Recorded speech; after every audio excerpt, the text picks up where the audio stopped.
আসসালামু আলাইকুম। হ্যালো বন্ধুরা, সবাই কেমন আছেন? আশা করি সবাই ভালো আছেন। আমি আলহামদুলিল্লাহ ভালো আছি, আপনাদের দোয়ায়, আল্লাহর রহমতে। এখন কথা বলবো নায়ক ইলিয়াস কাঞ্চনকে নিয়ে, মানে ওনাকে নিয়ে যে মানে অলটাউন গ্রুপে সে যে চাকরি নিয়েছিল, তার তার সাথে যে চক্রান্তগুলো হয়েছে সে বিষয় নিয়ে কথা বলবো। আহ, এবং কি সে কি কি মানে ভিত্তিতে মানে ওখানে চুক্তি করে ওখানে মানে অলটাউনে ঢুকছিল, ঠিক আছে? এখানে অলটাউনাররাই কি ইচ্ছাকৃতভাবে বাদ দিয়েছে কিনা, না অন্য কারো এখানে কোনো ষড়যন্ত্র ছিল, মানে সে বিষয়ে কথা বলবো। এখানে ইলিয়াস কাঞ্চন কিন্তু মানে জনসচেতনতামূলক মানে একটা কাজ করে, সেটা হচ্ছে যে আপনার ট্রাফিকের যে মানে গাড়ির রোড অ্যাক্সিডেন্ট রোধের জন্য যেটা কাজ করে, এটা হচ্ছে মানে ইলিয়াস কাঞ্চনের মুখ্য বিষয়। ঠিক আছে, সে প্রথমত নায়ক ছিল, তার স্ত্রী যখন মানে 1993 সালে যখন রোড অ্যাক্সিডেন্ট মারা যায়, তখন থেকে সে মানে এই জিনিসটা মানে করে আসছে। মানে এই বিষয়টা খুব ভালো লাগছে, ভালো লাগে, সবারই ভালো লাগে। এবং কি গাড়ি কিরকম চালাইতে হবে, মানে কোন গতিতে চালাইতে হবে, ঠিক আছে? ক্যান্টনমেন্টের ভিতরে একরকম চালায় কিন্তু বাহিরে আর এক রকম চালায়, একটা গাড়ি আরেকটা গাড়ির সাথে ঘেসে যায় কেন, মাঝখানে মানুষ থাকলে তারা ফেসে যায় বা রোডে অ্যাক্সিডেন্ট হয়। ঠিক আছে, রোড অ্যাক্সিডেন্টটা কিন্তু তার জন্যই মূলত কমেছে। সে প্রতিবাদ করায় বা সে এটা নিয়ে কাজ করায়, এই অবদানটা কিন্তু অবশ্যই তার, এই অবদানটা তাকে অবশ্যই দিতে হবে এবং কি এই জন্য তাকে ধন্যবাদ বা তার প্রতি সম্মান শ্রদ্ধা এগুলো অবশ্যই রাখতে হবে। আবার সে যে ভুলগুলো করবে সেগুলো আপনার বলতে পারবেন, এটা ঠিক আছে। একটা মানুষের ভুল ত্রুটি নিয়েই একটা মানুষ, ভুলের ঊর্ধ্বে কেউ নাই, ঠিক আছে? আহ, কিন্তু সে যখন ওয়ালটন গ্রুপে যখন যুক্ত হয় তখন মানে আপনার যে মন্ত্রী শাহজাহান আছে না, মানে শ্রমিক লীগের বা এই দিকের, ঠিক আছে? প্রথম উনি এমপি ছিল, ওই সেই শাহজাহান মানে সেও মানে এই 5% ছিল, মানে গাড়ির মেনটেনেন্স কাজ বাজ করতো। এই জন্য মানে ইলিয়াস কাঞ্চনের সাথে শত্রুতা, যেহেতু ইলিয়াস কাঞ্চন এই সাইডটা দেখে, ইলিয়াস কাঞ্চন মানে সত্যটা বলে দেয়। উনি ওই রকম মানে করতে পারতেছিল না, সুবিধা করতে পারতেছিল না। পরে আহ, বাংলাদেশের সব থেকে প্রথম মানে ইলেকট্রনিক্স এর ডিভাইস বের করে মানে অলটান গ্রুপ, সেটা হচ্ছে যে আপনার ফ্রিজ, মোবাইল, এগুলো দিয়ে, হ্যাঁ।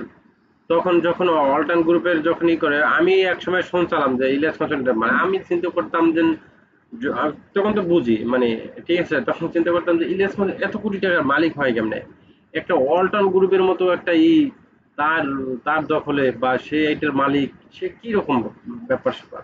আর তার আমলে তো সে ওই রকম হয়তো বেশি পার্সেন্ট পাইতো না, 8-10 লাখ টাকা পাইতো, ঠিক আছে, বা 7 লাখ এইরকম পারিশ্রমিক পাইতো। 7 লাখ টাকা করে যদি সে আহ, কত কত টাকার ইনকাম করছে, তাই না? তো কয় কোটি টাকার ইনকাম করছে, আর অল্টার গ্রুপ তো হাজার হাজার কোটি টাকার বিল। আমি এটা চিন্তা করতাম, অনেকে বলতো যে হ্যাঁ ইলিয়াস কনসলেরই এটা কোম্পানি। আমার তখন এটা বিশ্বাস হতো না, বা বিশ্বাস করতামই না সোজা কথা। পরে আস্তে আস্তে জানলাম যে না, আসলে অলটাউন গ্রুপের এটা ইলিয়াস কনসল কিছুই না। ওখানে সে শুধু মানে একজন কি বলে কর্মজীবী বলি, বা সে ওখানে চাকরি করে, ঠিক আছে, ভালো একটা পদেই ছিল সে। তো সে যে মানে উদ্যোক্তা নিয়ে ঢুকছিল, মানে মানে চুক্তিতে ঢুকছিল, মানে সেখানে হয়েছিল যে আপনার কি বলে, মানে মানুষজনকে যে মানে সে যে মানে ড্রাইভিং শিখায়, প্লাস আপনার ওই লাইসেন্সের বিষয়টা, সে এইসব চুক্তি নিয়ে মানে ঢুকছিল। আর অন্যান্য আরো কিছু মানে চুক্তি টুক্তি আছিল, মানে সেটা নিয়ে করছিল। কিন্তু এই শাহজাহান আর তানহা এই দুজনে কি করছে মানে, আরে অল্টান গ্রুপে মানে তাকে মানে তাদেরকে বলে দিয়েছে যে আপনারা মানে ইলিয়াস কাঞ্চনকে আপনাদের কোম্পানি থেকে সরাই দিন, তা না হলে কিন্তু আমরা আপনারা সমস্যার ভিতর পড়বেন। সেটা ইলিয়াস কাঞ্চনের নিজে নিজে বলেছে গতকালকে। তার চ্যানেলে গেলে আপনারা দেখতে পারবেন, মানে আসলে সে কতটা কষ্ট নিয়ে হয়তো ওই কোম্পানি থেকে মানে সে সরে আসছে বা তাকে সরিয়ে দেওয়া হয়েছে। আহ, তার সাথে আসলে কি মানে 2 নম্বরই করা হয়েছে সব, মানে সবসময় মানে ওখানে গাড়ির যে সে মানে জনসচেতনতামূলক কাজ করে, সেখানেও তার সাথে অনেক সময় 2 নম্বরই করা হয় বা হয়, ঠিক আছে? অথচ যেটা মানুষ ভিতরগত ভাবে জানে না।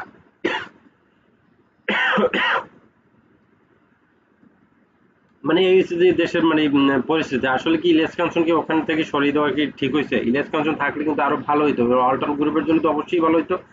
ইলিয়াস কাঞ্চনের জন্য ভালো হইতো এবং কি দেশের আরো অন্যান্য মানুষদের জন্য ভালো হইতো, তারা কাজ করার আরো সুযোগ সুবিধা আরো বেশি পাইতো, আরো প্রসারিত করতে পারতো ইলিয়াস কাঞ্চন মানুষের জন্য।